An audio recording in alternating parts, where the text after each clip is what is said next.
Hello, j'espère que vous allez bien. On est aujourd'hui le 2 juillet 2024, il est 6h moins le quart. Alors, eh bien, ça y est, on est rentré dans ce fameux Q3, ce troisième trimestre dont je vous parle depuis un moment. Donc maintenant, il va falloir attendre un petit peu de voir un peu quelle va être la main du marché. On est quand même dans un contexte assez particulier, hein, avec notamment les élections françaises, qui est quand même une variable géopolitique qui était imprévue, qui génère de l'incertitude, et en règle générale, le marché n'aime pas trop l'incertitude. Donc on le voit bien, ça se traduit hein, notamment à travers l'euro-dollar. On voit bien ici la dynamique dans laquelle on se trouve, hein, qui est plutôt une dynamique de range. Alors il y a quand même quelque chose d'assez intéressant que j'ai pu observer, c'est que effectivement alors là je suis en 1 heure, on est dans un range. On voit qu'ici on a tout de même eu sur l'euro-dollar une prise de liquidité et qu'on est en train de retester cette inefficience ici,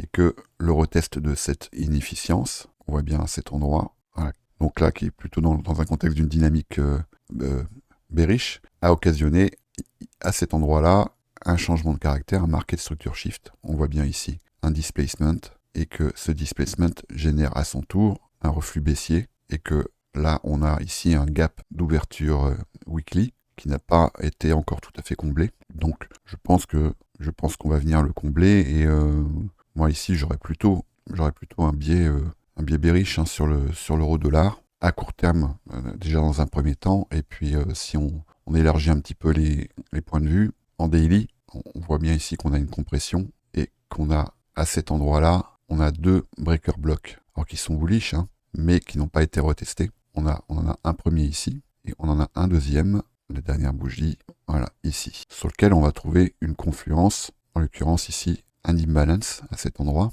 donc entre les 1,01 et les 1 dollar. Alors je sais que ça fait beaucoup, mais là, en raisonnant un petit peu plus long terme, je pense que ça demeure une target réaliste, et qu'on pourrait tout à fait ensuite rebondir sur cette zone, hein. Et bon, voilà un peu le contexte dans lequel on se situe. Ce qui est intéressant également à noter, c'est que on voit bien qu'ici on a une prise de liquidité sur l'euro-dollar, mais que si on va sur le DXY, ici on n'a pas eu de turtle soup, on n'a pas eu de prise de liquidité. Pourtant ici on a un relative equal low à cet endroit, ici, et que ça n'a pas occasionné de prise de liquidité. Alors vous chercherez parce que je peux vous faire un cours là-dessus, mais là on se retrouve dans un contexte de divergence SMT, et ce qui serait plutôt ici bullish pour le dollar. Donc ça viendrait dans un premier temps, hein, je ne suis pas forcément bullish sur les 10 ans qui viennent, mais là je vous parle de jours ou de semaines. Ça viendrait plutôt confirmer le biais dont je vous ai parlé dans mon dernier weekly review, qui serait celui d'une manipulation sur le dollar. Pour ça, je vais aller en daily. Voilà.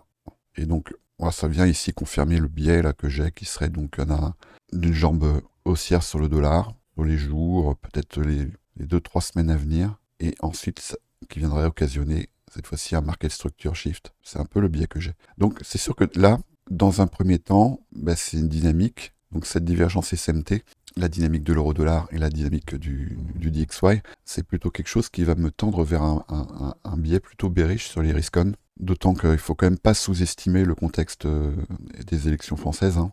Si on regarde ici sur le CAC 40, cette fois-ci je vais aller en 1 heure, alors on voit que la nouvelle là, du premier tour était à quelque part un petit peu rassurée les marchés, parce que je pense qu'ils craignaient une vague d'un des camps extrêmes hein, dès le premier tour. Alors, ce qu'il faut savoir, c'est que le scénario d'une vague d'un camp extrême dès le premier tour, ou sur le deuxième tour d'ailleurs, génère quand même beaucoup d'incertitudes, et notamment un défaut de la dette au niveau de la France, hein, parce que ces deux programmes ne sont pas finançables. Je vous renvoie vers l'excellente vidéo de Institutional FX, c'est celle-ci, Dissolution, analyse économique, politique et financière. C'est vraiment super intéressant, et je suis complètement d'accord avec ce qu'ils disent, hein. Donc là, on voit qu'il y a eu ici, à l'ouverture des marchés dimanche soir, il y a eu plutôt une sorte de soulagement, mais on reste quand même dans un contexte d'incertitude, et là on se retrouve ici sur le marché français. Je pense qu'on peut la prendre, on va pouvoir considérer ce range. Voilà, donc il faut pas sous-estimer le poids de l'économie française quand même dans la zone euro, hein. Donc c'est sûr que ce qui va se passer ici sur le marché français va évidemment avoir un impact sur l'euro contre le dollar. Et moi, je pense que ça va générer, dans un premier temps, un impact négatif. Que là, on est un peu dans une zone d'attente, mais qu'on voit bien qu'ici, on a quand même un marqué structure shift et qu'on a des zones d'inefficience et qu'on a juste en dessous ici un relative equal low sur l'euro-dollar. Voilà, ce qui m'amène plutôt à être plutôt bearish sur l'euro-dollar, plutôt bullish sur le dollar. Et on va bien également surveiller la dynamique des obligations françaises à 10 ans. Et là, en l'occurrence, on voit que là, on est quand même sur une dynamique qui est très bullish. Donc ça, c'est tout simplement le prix de la dette, en fait. Alors, c'est sûr que ça pourrait être un coup à jouer là-dessus. Moi, je suis tout à fait d'accord avec institutionnel FX. C'est-à-dire que si on a des résultats des élections qui vont à la faveur d'un des deux camps extrêmes, et en admettant qu'ils essayent, ce qui reste à prouver, qu'ils essayent d'appliquer leur programme, et ces deux programmes impliquent une augmentation de la dette qui est significative, ça va forcément générer ici une augmentation des bons des obligations françaises. Donc voilà, alors après si je regarde un petit peu ce qui s'est passé sur le Bitcoin, je vais prendre une charte clean. En daily, on voit qu'on on a eu une impulsion haussière ici sur cette bougie du 30 juin.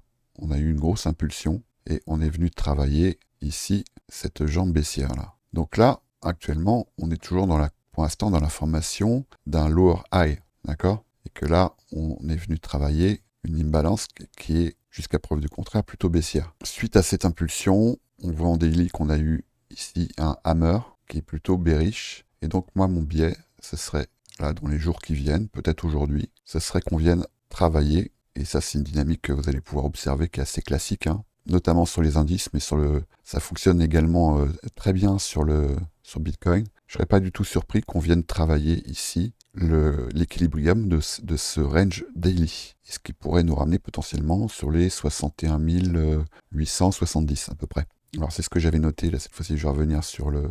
Donc vous prenez une bougie, la bougie daily, et puis vous tracez comme ça les 50%, tout simplement. C'est pas un ratio de Fibonacci, c'est tout simplement... ça va constituer, ça va nous marquer l'équilibrium de ce range daily.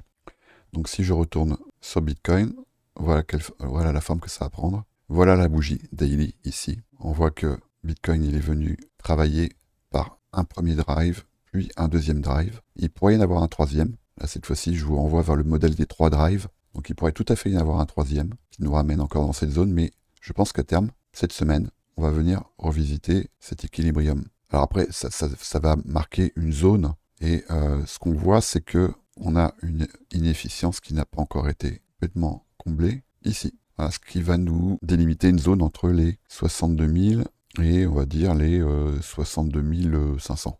Donc je ne serais pas du tout surpris qu'on vienne retravailler cette zone. Si je vais sur le CME, on va trouver cette fois-ci une confluence un peu plus bas dans cette zone. Gap d'ouverture weekly, NWOG, New Week Opening Gap. Et on le voit ici, entre les 61 100 et les 62 000. Donc ce serait pas du tout déconnant, je pense, qu'on vienne revisiter cette zone. Mais si je me mets en Regular Trading Hours, on le voit très bien. On voit qu'on a ici un appel d'air, et c'est tout à fait une zone, je pense, si ça vient répondre à cette dynamique, c'est-à-dire un turtle soup, une prise de liquidité, et ensuite un reflux, voilà, c'est tout à fait une zone, ici, dans laquelle on pourrait observer un rebond du Bitcoin. Il ne faut pas oublier que, si vous revoyez le weekly review que j'ai posté dimanche, donc moi je suis plutôt parti dans le biais d'une séquence en XAMD, et donc là on serait dans le M, donc le M de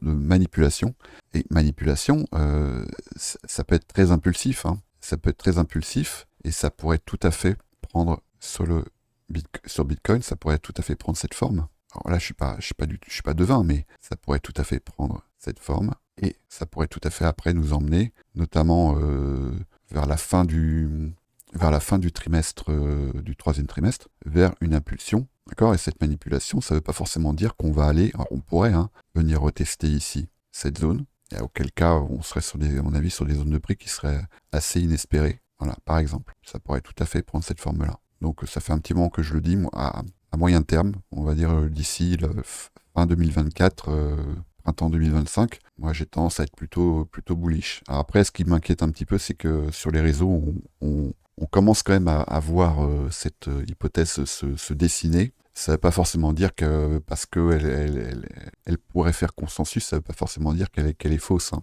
Disons que c'est un critère que je vais intégrer quand même à mes analyses, parce qu'en règle générale, lorsqu'une analyse est dans le sens du vent, dans le sens de l'opinion générale, ça veut dire qu'il faut quand même se méfier. Ça ne veut pas dire qu'elle est fausse, mais ça veut quand même dire qu'il faut se méfier. Voilà, bon, je vais pas plus m'attarder, je vais pas plus développer sur ce point. Ce que je vais observer là, vraiment en priorité, ça va être la dynamique du dollar et la dynamique de l'euro USD. Je pense que d'ici le résultat définitif des élections françaises, dont je rappelle, il ne faut pas sous-estimer le poids dans l'économie européenne d'une part, et l'économie mondiale. Il ne faut pas oublier que la France, c'est quand même la deuxième économie dans la zone euro, hein, et que l'euro est quand même la deuxième devise mondiale. Donc il ne faut surtout pas sous-estimer l'impact que peuvent avoir les élections françaises sur la dynamique du DXY et donc la dynamique des riscons. Donc c'est quand même un poids qui est significatif. En complément,